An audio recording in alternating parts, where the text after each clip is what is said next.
Hey there. Today I want to talk a little bit about malignant narcissism. So what we mean by this term and what it entails. Essentially, a malignant narcissist is a combination of two very detrimental cluster B personality disorders, and that's narcissistic personality disorder and antisocial personality disorder. These individuals also have traits of psychopathy, so this makes them extremely dangerous. And to top it off, malignant narcissists often present as introverted or covert narcissists.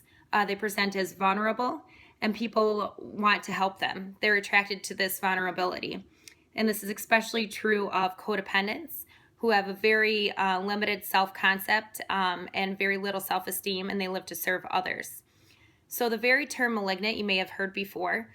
This means, detrimental, fatal. It's often used in terms of describing a terminal disease, and it is the opposite of benign, which means not harmful.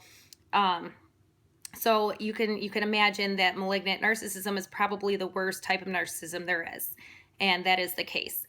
So it is said that these individuals are not only detrimental to others within their intimate space, but they can be detrimental to any acquaintance, any colleague, and to society in general if they're put in positions of power, which they often are.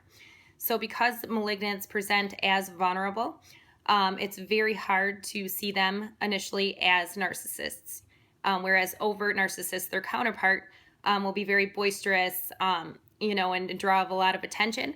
This person comes off as, not wanting the attention initially, and a lot of things they do is, kind of behind the scenes. So by the time we figure out that we're in the presence of a malignant narcissist, it can be too late. So it is, very easy to say that we should just stay away from these people, that they're going to be, eventually very detrimental to us. And they're doing all of these underhanded things and tactics that narcissists used to break, their victims down.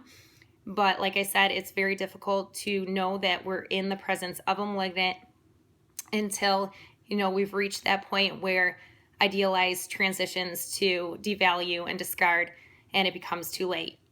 So just be aware that these individuals are out there, and, kind of look for the red flags that you would in a typical narcissist. Please share. Thanks.